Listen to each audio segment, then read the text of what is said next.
understanding the problem is to have a much better chance of solving the problem.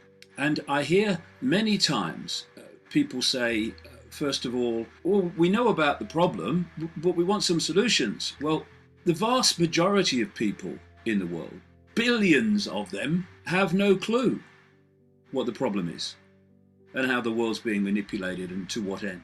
And so just because people have read some stuff or researched some stuff and come to certain conclusions and therefore say, well, I know about that.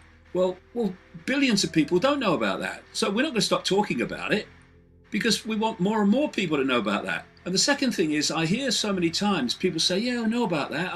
We know what the problem is. Well, the vast majority of people that say they know what the problem is don't know what the problem is. They know some of it. They know aspects of it. They know those parts of it that they've read about or those parts of it they've researched. But they don't know the depth of the problem, and it's in the depth. It's deep, deep, deep in the areas of reality that are beyond what we see. That's not only where the understanding of the problem lies, because that's where it's coming from ultimately, but that's where the solutions lie by understanding the problem and where it's coming from. And I had a bit of an experience this week when I posted a very unpleasant picture of what Israeli bombing in Gaza had done to a child. And I say I posted it, actually I reposted it. It had been posted several times, but certainly been posted when I saw it about half an hour, 40 minutes before. And the reason I reposted it with just a few words was because where do people think these horrific images of the consequences for Palestinian children and civilians from Israeli bombing are actually coming from? I mean, are they coming from London or Sydney or Los Angeles?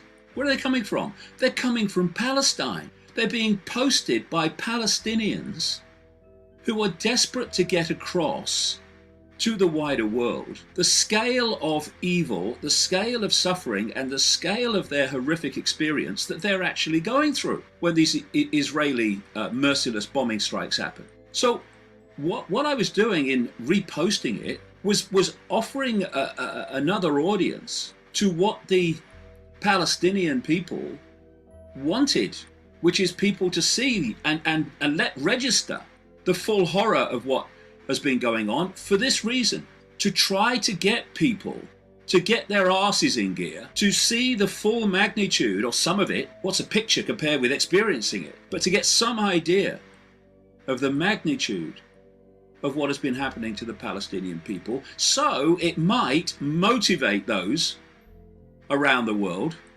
to look at that horror and say, my God, how can I contribute to stopping this? How can I contribute to this never happening again? Well, that's maturity. What I found interesting is that the reaction to the picture divided people very obviously and blatantly between two camps. There were those coming from the heart, I would suggest, coming from a state of consciousness, whose response was, oh my God, what can I do about this? What can I do to stop this? Because their reaction was not, oh no, you shouldn't be posting that. It was compassion for the victims and the victim of what they were seeing, and for the parents and for the doctors who deal with this in these Israeli strikes hour by hour. So very large numbers of people reposted that picture with that motivation. Mature people, heart people, who wanted to, as the Palestinians originally who posted it, wanted people in the wider world to see what was truly happening behind the television news reports of more children killed in Palestine, or children hit by shrapnel, and politicians and military men. Oh, well, we tried to reduce collateral damage. Well, that picture was what happens. It's what they really mean when they're saying children have died in Gaza. What they really mean when they say children have been hit by shrapnel, and when these idiots talk about collateral damage. But there was another reaction, which was hostile. And you shouldn't be posting that. I'm upset by that. It's horrible. And what was that doing? That wasn't going, what do I do about this? How do I contribute to this? It was going, me. I've been affected by me. I don't like this, so I am going to shoot the bloody messenger, or shout at the messenger because I don't like the message. You've got people saying, "Oh, I've followed you for years, but I'm not anymore after you posted this picture." Well, you've not been listening anyway then. You know, we talk about solutions to what's going on, and I will talk at some length in this video cast. But one of the bottom lines about solutions is the human race has got to bloody grow up and find some level of maturity and some level of understanding of what we're dealing with. And then we might have a chance. I'll give you an example. I was looking on the internet this week, looking at information about holograms and holographics. And I found this story that was about me. And it was in a British newspaper. And it basically said, "That nutter David Icke believes the universe is an hologram." And all that stuff.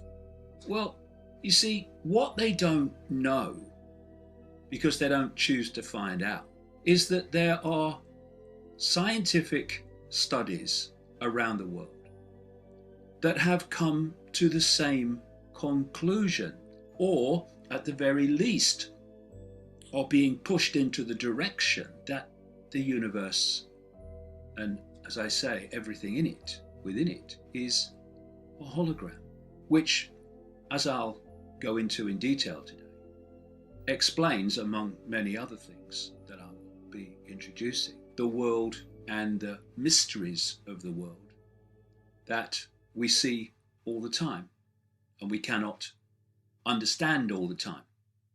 But if you're looking for someone or looking for something and you will not go where they are is always going to be a mystery, isn't it? And I've just described so much of mainstream science and mainstream society. So here we are, having someone ridiculed for saying the world's holographic. And here we have a article sent to me this week in Science Daily. Is the universe a hologram? The source of the information is Vienna University of Technology, and it says our own universe could in fact be two-dimensional and only appear three-dimensional, just like a hologram, which is what I've been writing in my books for years and years and years and years. Everybody knows, it says, holograms from credit cards or banknotes. They are two-dimensional, but to us they appear three-dimensional. Our universe could behave quite similarly. Well, ditto. Been in my books for years, but then I'm just a nutter. Why? Because people's perception, particularly the media and the establishment in general, is so programmed in its reflex action responses and perceptions that when someone says something and it's got, he's a scientist, then they believe it. And scientists at one point, who called themselves scientists, said the earth was flat, if you kind of recall. And yet when someone else, who's not a scientist, he's a nutter, says exactly the same and develops upon it, takes it further, then that's not credible. And it's these programmed responses, this programmed belief in where credible information comes from and where non-credible information comes from, that creates this society based on ignorance masquerading as intelligence. So we go to another story that came out this week. One step closer to artificial intelligence, scientists create cells replicating human brain processes. Now, why can they do that? How can they, if you like, technologically